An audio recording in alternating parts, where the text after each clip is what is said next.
திமுக ஆட்சியில வறட்சி வந்ததா, வெள்ளம் வந்ததா, புயல் வந்ததா, கொரோனா வந்ததா? ஒன்னும் வரல.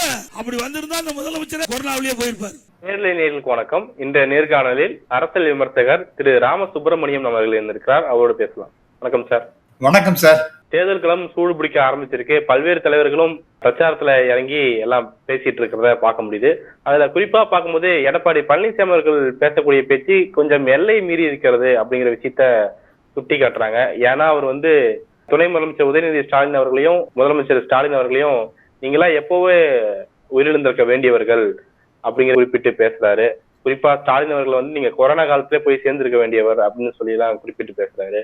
இந்த பிரச்சாரம் ஒரு எல்லை எட்டி இருக்கிறது அப்படிங்கறத பார்க்க முடியுது. எப்படி சார் பாக்குறீங்க? ஏடிஎம்கே டிஎம்கே இந்த மாதிரி பிரச்சாரம் தீவிரமாக நடந்து கொண்டிருந்தாலும் தனிப்பட்ட முறையில தாக்குவது என்பது எனக்கு ரொம்ப விந்தியாக இருக்குது. இபிஎஸ் மீது எனக்கு மிகுந்த மரியாதை எல்லாம் உண்டு. அவர் அருமையாக பேசக்கூடியவர். மக்கள்கிட்ட எளிமையான முறையில போய் பேசி அவர்களுக்கு தன்னுடைய கருத்துக்களை தெரிவிக்கும் வல்லமை படைத்தவர் அப்படிங்கிற மாதிரிலாம் எனக்கு நல்ல அபிப்பிராயம் அவருக்கு உண்டு. எளிமையான ஒரு பேச்சு, இதெல்லாம் அவருடைய ப்ளஸ் பாயிண்ட்னு. ஆனால் அவருக்கு இன்னைக்கு அவர் கூட்டணிக்காக ரொம்ப தீவிரமாக பேசக்கூடிய, குறிப்பாக அவங்க கட்சியிலையும் கூட்டணி கட்சிகளிலிருந்தும் ஒரு ஸ்டார் கேம்பெயினர் அப்படின்னு பார்த்தீங்கன்னா இவரை தவிர வேற யாருமே கிடையாது. கிட்டத்தட்ட வேற யாருமே இருக்கிறதாவே தெரியல. தனியாவர்தனை பண்ணிட்டு இருக்காரு அவரு. அவங்க கட்சியிலையும் இவர் தான் பேச வேண்டியது. ஏடிஎம்கே சார்பில் பேசுறதுன்னா பியூஷ் கோயல் போன்றவர்கள் வராங்க, அல்லது ஈவன் நம்ம பிரைம் மினிஸ்டரே வந்தாலும் சரி, அதெல்லாம் ஒரு அந்நியமான ஒரு நிலையை தான் நான் பார்க்கின்றோம். நம்மள்ட்ட அப்படியே சகஜமாக நம்மளை தொட்டு பேசக்கூடிய அளவிற்கு, நம்முடைய மனதை தொட்டு பேசக்கூடிய அளவிற்கு மன் கி பாத்னு ஏதோ ஒன்று பேசிட்டு போயிடலாம். அது ரேடியோவில் உட்காந்து ஹிந்தியில் எதையோடு பேசினா அதெல்லாம் மக்கள்கிட்ட போய் சேராது. மக்கள்கிட்ட போய் சேரணும்னா அதற்கு தகுந்த முறையில் அவங்களுக்கு பிரச்சார பீரங்கிகள்லாம் வேணும். இப்போ திராவிட முன்னேற்ற கழகத்தை எடுத்துங்க. சளைக்காம நம்முடைய முதல்வர்கள் பேசுகின்றார்கள். முதல்வர்னா திராவிட முன்னேற்ற கழகத்தினுடைய தலைவர். எங்க பார்த்தாலும் சூறாவளி பிரச்சாரம் பண்றார். அவர் எல்லாத்தையும் சகஜமாக பேசுகின்றார். எளிமையான முறையில் தன்னுடைய ஆட்சியில நடந்த மிக சிறப்பான செயல்பாடுகளை பற்றி தெளிவாக எடுத்து பேசுகின்றார். கூடவே அவருக்கு துணையாக திரு உதயநிதி ஸ்டாலின் மிக கடுமையாக, அவருக்கு தொண்டை கூட இப்போ இன்னைக்கு இது ஒரு மெசேஜ் பார்த்தேன், அவருக்கு எங்கேயோ பேசும்பொழுது தொண்டை கட்டி போய் சரியா பேச முடியல அப்படிங்கிற அந்த அளவுக்கு ஸ்ட்ரெயின் பண்ணி கொடுத்து எல்லா இடத்துலையும் போய் பிரச்சாரம் பண்ணிட்டு தன்னுடைய உடல்நிலையை கூட சரியாக கவனிக்காமல் இவர்கள்லாம் பிரச்சாரம் செய்கிறார்கள். அதே மாதிரி take the case of madam Kanimozhi.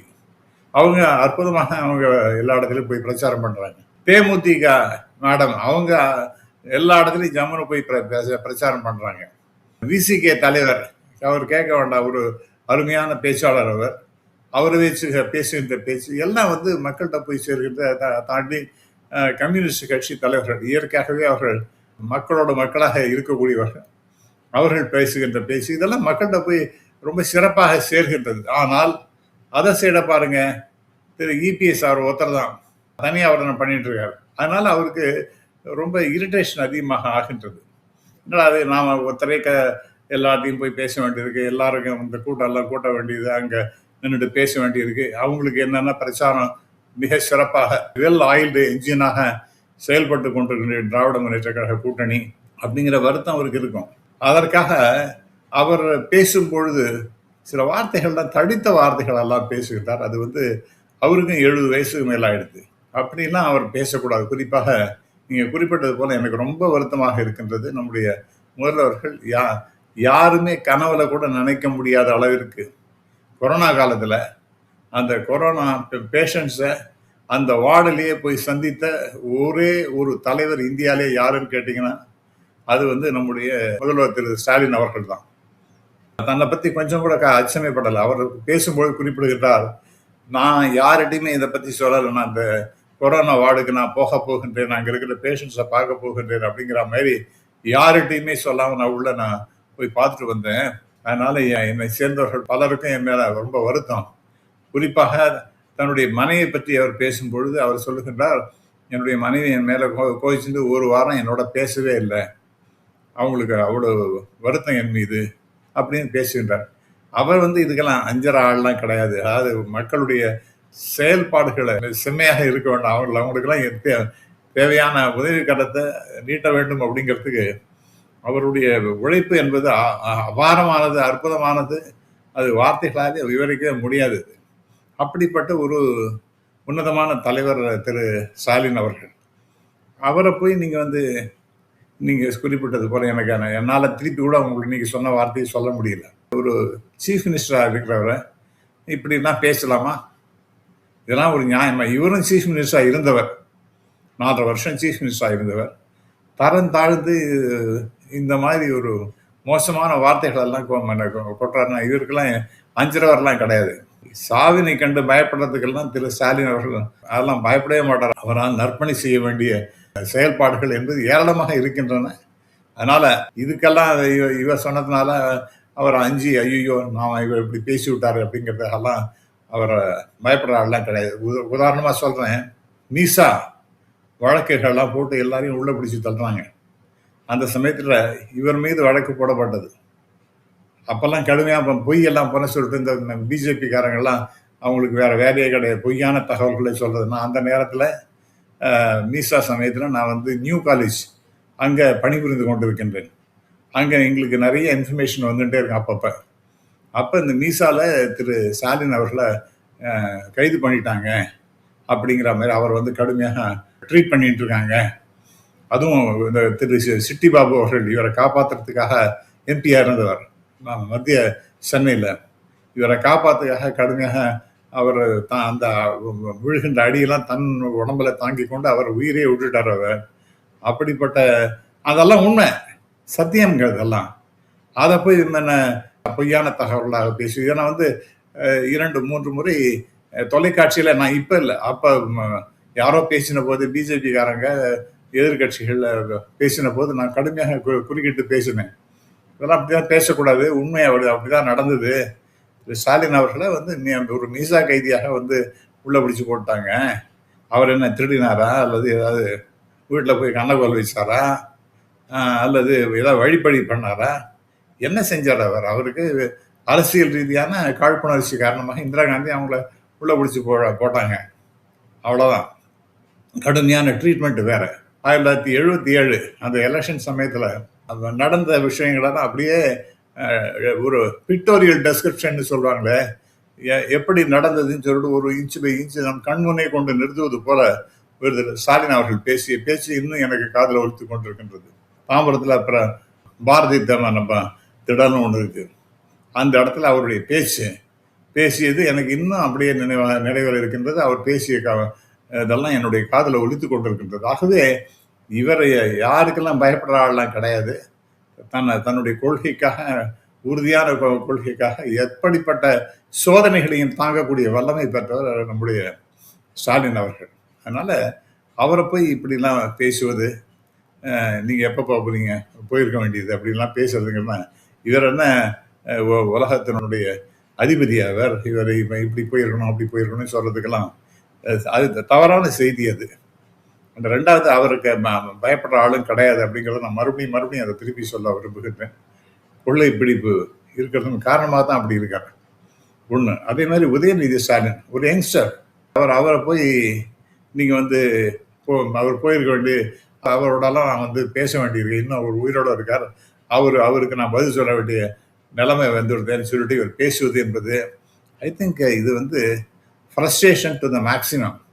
அவருக்கு என்ன பண்ணுறதுன்னு தெரியல, தனக்கு உதவிக்கு ஆட்கள் இல்லை, தன்னுடைய கருத்துக்களை சொல்வதற்கு மக்கள்கிட்ட கூட்டம் கூட்டி பேசுகின்றார். அந்த கூட்டத்துக்கு பெரிய ரெஸ்பான்ஸும் இல்லை.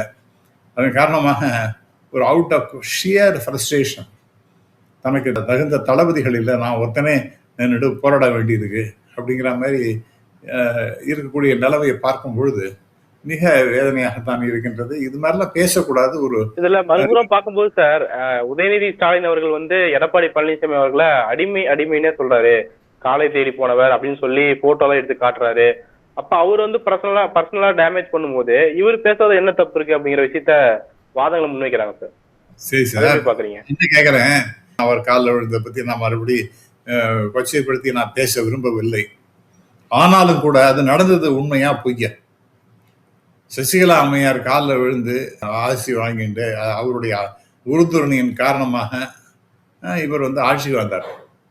அது உண்மையா பொய்யா?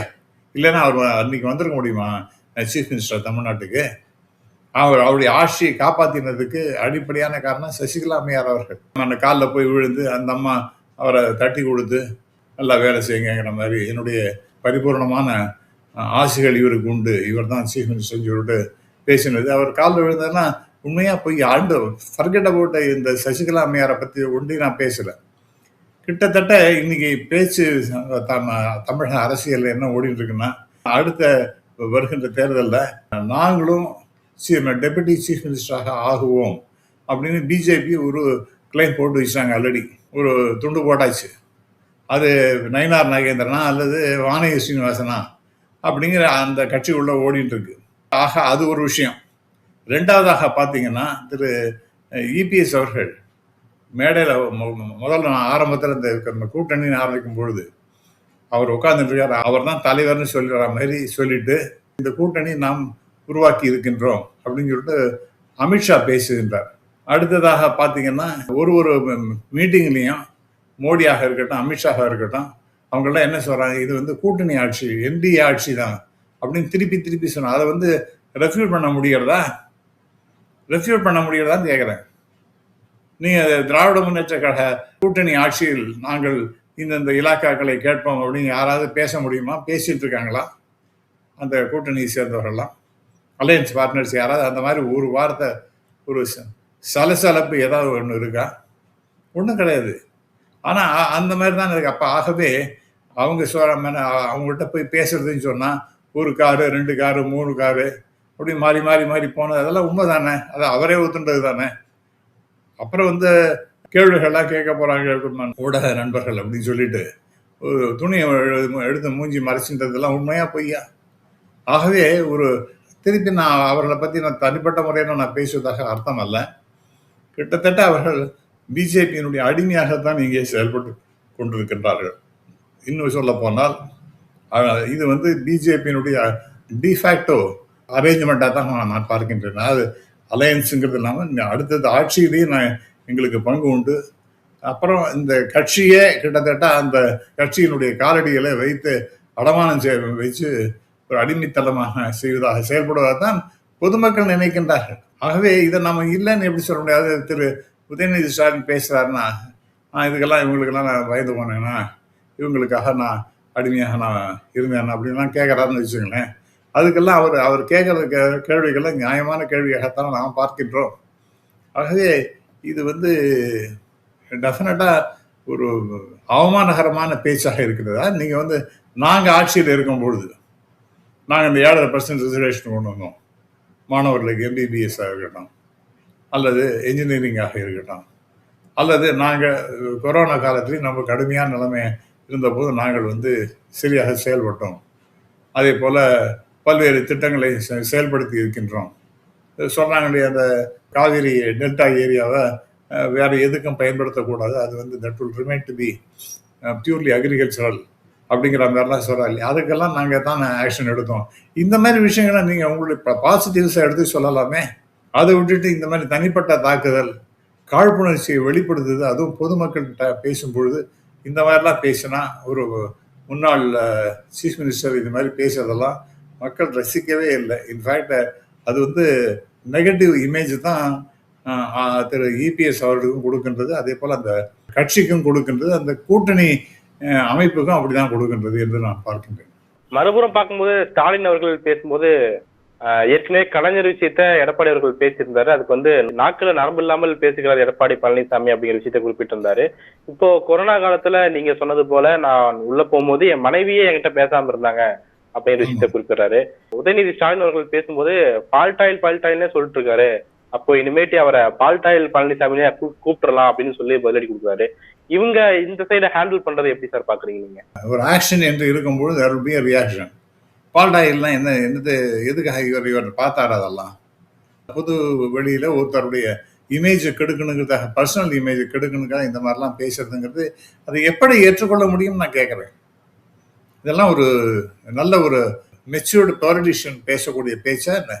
ஆகவே இதெல்லாம் இதே மாதிரி எல்லாரையும் பற்றி பேசிட்டே போனால் அந்த கட்சியை சேர்ந்தவர்கள் பலரை பற்றியும் இருப்பவர்கள் முன்னாள் முன்னாள் இருந்தவர்கள் அவர்களெல்லாம் பற்றி ஒன்னொன்னே நாம் எடுத்து பேச ஆரம்பிச்சோம்னா இந்த அரசியல் மிக மோசமான ஒரு சாக்கடையோட கேவலமானதாக மாறிவிடும்.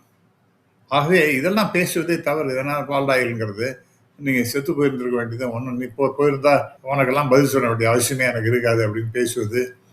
நம்முடைய முதல்வரை பற்றி இப்படி தான் பேசுவது.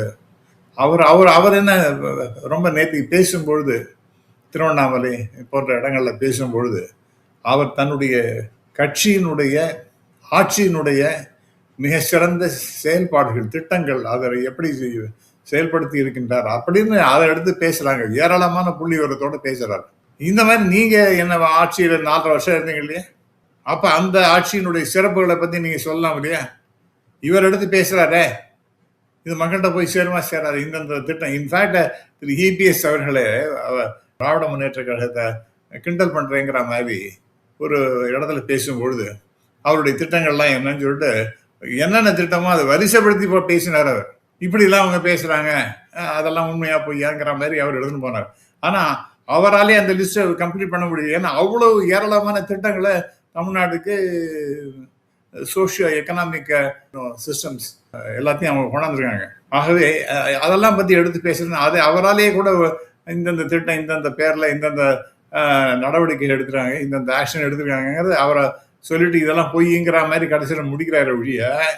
ஆனால் அவராலேயே படிக்க முடியல. அவ்வளவு திட்டங்கள், அவ்வளவு ஏராளமான சமூக நல பணிகள், இது எஜுகேஷன் சம்பந்தப்பட்டது, மெடிக்கல் சம்பந்தப்பட்டது, சாதாரண சாமானிய மக்கள், அதாவது வயசானவங்களுக்காக வீடு தேடி மருத்துவம், இல்லம் தேடி கல்வி, இது மாதிரி ஏராளமான அந்த மாணவர்களுக்கு அந்த நான் முதல்வன் திட்டம், அதெல்லாம் கற்பனையே பண்ண முடியாத அருமையான திட்டங்கள் அதெல்லாம். ஏன்னா எனக்கு நன்னாவே தெரியும், என்னுடைய பள்ளியில் படித்த ஒரு பெண் முதல் முறையாக she prepared for UPSC examination. ப்ரிலிமினரியாக இருக்கட்டும், அந்த ஃபைனலாக இருக்கட்டும், ரெண்டுத்தையும் ஒரே ஷாட்டில் அந்த பொண்ணு அடித்து ஜெயிச்சது. அது அந்த பொண்ணு சொல்லும்போது எனக்கு எவ்வளோ பேக்ரவுண்டு ஒர்க்கு, எங்களுக்கெல்லாம் எவ்வளோ சிஸ்டமேட்டிக்காக அவங்க ஹெல்ப் பண்ணியிருந்தாங்க, அசிஸ்ட் பண்ணாங்க, ட்ரைனிங் கொடுத்தாங்க. அந்த ஸ்டைஃபண்டு, அந்த ஃபைனல் இதுக்கு போகிறதுக்கு 25,000 பணம், இந்த மாதிரிலாம் ஒன்றுத்தையும் அவங்களாம் எடுத்து சொல்லும் பொழுது பிரமிப்பாக இருக்கின்ற. இதெல்லாம் மாணவர்களுக்கும் சாப்பாடு, இந்த சாப்பாடெல்லாம் போடுறதுனால உங்களுக்கு உடனே அந்த வீட்டில் இருக்கக்கூடிய அம்மா அப்பாவுக்கு எவ்வளோ சந்தோஷமாக இருக்கும். நான் குழந்தை சாப்பாடு இல்லாமல் ஸ்கூலுக்கு போகிறது, வயத்தை பிடிச்சிட்டு போகிறது பாவம், என்னாலே அது ஒன்றும் உதவி செய்ய முடியல அப்படின்னு நான் நினைக்கக்கூடிய பெற்றோர்கள் மத்தியில் இந்த மாதிரி ஒரு திட்டம். என்னுடைய கிராமத்து பகுதியில் அங்கெல்லாம் பெண்களை கல்லூரியெல்லாம் சேர்க்கவே மாட்டாங்க, ஏன்னா கையில் காசு கிடையாது. இப்போ பஸ்ஸு ஃப்ரீயாக இருக்குது, ஸோ பஸ்ஸில் ஃப்ரீயாக போயிட்டு வராங்க, மேலே படிக்கிறதுக்கு மாதம் மாதம் பணம் கொடுக்குறாங்க. இப்படிலாம் இருக்கும்பொழுது அவங்களுக்கு மிக மகிழ்ச்சியோட மேற்படிப்புக்கு சென்று கொண்டு இருக்கின்றார்கள் என்பதை நாம் பார்க்கின்றோம். ஆகலாம் இதெல்லாம் தான் திட்டம், இதெல்லாம் தான் மக்கள் நல பணிகள், இதெல்லாம் மிக சிறப்பாக திரு ஸ்டாலின் அவர்கள் செய்திருக்கிறார்கள். அதெல்லாம் இந்த திட்டங்களுடைய பலன்கள் லேப்டாப்ஸ் இளைஞர்களுக்கு, அதெல்லாம் கல்லூரியில் படிக்கக்கூடிய மாணவர்களுக்கு லேப்டாப்பை வழங்கும் திட்டம்ங்கிறது இது சாதாரண விஷயமே கிடையாது. முன்னாடியும் அனௌன்ஸ் பண்ணாங்க, எவ்வளோ பேர் கொடுத்தாங்க, பாதியில் அப்படியே ஒரே நிறைய அதோட சரி எனக்கு கொஞ்சம் பேர் கொடுத்தாங்க, அதோட நிறுத்திவிட்டாங்க. தாலிக்கு தங்கன்னு சொல்லிவிட்டு அதுவும் அபோர்ட்டிவ் ஆக்ஷனாக போயிடுது. அதேமாரி ஸ்கூட்டிஸ் அப்படின்னு சொல்லிட்டு அதுவும் பாதியில் விட்டுட்டாங்க, ஏதோ சில பேருக்கு கொடுத்துட்டு நிறுத்திவிட்டாங்க. ஆனால் இதெல்லாம் காலமாக நிற்கக்கூடிய திட்டங்கள். இது யார் ஆட்சிக்கு வந்தாலும் இதெல்லாம் கையை வைக்கவே முடியாது. அதெல்லாம் யாராவது கை வச்சாங்கன்னா மிகப்பெரிய ரெவல்யூஷன் ஏற்படும். இதெல்லாம் முடியாதுன்னு சொன்னாங்கன்னா ரெவல்யூஷன் வரும். ஏன்னா அவ்வளோ மிக சிறப்பான திட்டங்கள் இதெல்லாம். யார் உண்மையிலே நான் பிரமிச்சு போகிறேன். ஏதோ ப்ரைஸ் பண்ணணுங்கிறதாக நான் சொல்லலை, டிஎம்கே ப்ரைஸ் பண்ணுங்கிறத. இதெல்லாம் இந்த திட்டங்களெல்லாம் எவ்வளோ யோசிச்சு மக்களுக்கு கொண்டு சேர்த்திருக்கின்றார்கள் என்பதை பார்க்கும்பொழுது எனக்கு நிச்சயமாக பிரமிப்பாகவே இருக்கின்றது. அதே போல் எனக்கு இலவசம்லாம் கொடுக்கறதுல எனக்கு விருப்பமே கிடையாது, அதை நான் கடுமையாக எதிர்ப்பேன். ஆனால் சில விஷயங்களுக்கு இப்போ உதாரணமாக ஃப்ரிட்ஜு, டிவி போன்றவர்கள், மிக்சி போன்றவர்கள் ஆல்ரெடி இருக்குது. அதெல்லாம் உடஞ்சி போச்சு, அதுக்கெல்லாம் எனக்கு ரீப்ளேஸ்மெண்ட் வேணும், எனக்கு சில எல்லாம் பழகி போச்சு வேணும்னு சொன்னால் அதுக்கு ஒரு 8,000 ரூபாய்க்கு கூப்பன் சொன்னாங்க பாருங்க. அதில் ஒரு ஹேங்கி பேங்கியே இல்லாத ஒரு சிஸ்டம் அது, ரொம்ப டிரான்ஸ்பரண்ட் சிஸ்டம் அது. அதை பண்ணுறாங்க. இதை தான் நீங்கள் அப்ரிஷியேட் பண்ணணும். அப்புறம் இந்த கடையினையும் கடை தேற்றுதல் என்கின்ற வகையில வராமல் ஏழைகளுக்கு 1000 ரூபா பணம் கொடுக்கறது, அவருடைய தேவையை உணவு அது 2000 வரக்கூடிய மாதங்களில் தரப்போகின்றோம் அப்படின்னு உறுதிமொழி தருவது, இதெல்லாம் வந்து டெஃபினட்டாக மிக சிறப்பான திட்டங்கள். இதெல்லாம் மிக செம்மையாக செயல்படுத்தி கொண்டிருக்கின்றார்கள். இந்த ஆட்சிக்கு அதனால் மறுபடியும் நல்ல பேர் தான் ஏற்பட்டு கொண்டிருக்கின்றது. என்னை பொறுத்த மட்டும் மீண்டும் ஒரு மிகப்பெரிய வெற்றியை தான் இந்த திராவிட முன்னேற்ற கழகம் அதனுடைய கூட்டணி கட்சிகளும் வரக்கூடிய தேர்தலில் பெறும் என்று நான் கருதுகின்றேன். இந்த நேரத்தில் டிஎம்கே எதிர்ப்பதற்கு இவங்களுக்கு அஸ்திரமே கிடையாது. போர் என்ன வந்துடுச்சுன்னா அஸ்திரங்கள் யூஸ் பண்ணுறாங்களே, இந்த நாகாஸ்திரம், அந்த அஸ்திரம், இந்த அஸ்திரம், அது மாதிரி அவங்களுக்கு ஒன்றுமே இல்லை, எல்லாம் வழுகி போச்சு. ஸோ அதனால் தனிப்பட்ட முறையில் தாக்குதல் என்பது நம்முடைய சிஎம்ஐயும் உதயநிதி ஸ்டாலினையும் செய்வது என்பது ஐ திங்க் மக்கள் ஏற்க மாட்டார்கள், அது விரும்பவும் இல்லை. In fact it is irritating the people. அப்போ அந்த திட்டங்களையே கேவலப்படுத்துகிற மாதிரியும் செய்கின்றவர்களை கொச்சைப்படுத்தி பேசுவதாகவும் மக்கள் கருதுகின்றார்கள். இது வந்து இந்த ஸ்ட்ராட்டஜியை திரு இபிஎஸ் அவர்கள் தான் மாற்றிக்கொள்ளலைன்னா அது அவர்களுக்கு இன்னும் மேலே நெகட்டிவ் இம்பேக்டை தான் ஏற்படுத்தும் என்று நான் உறுதியாக நம்புகின்றேன்.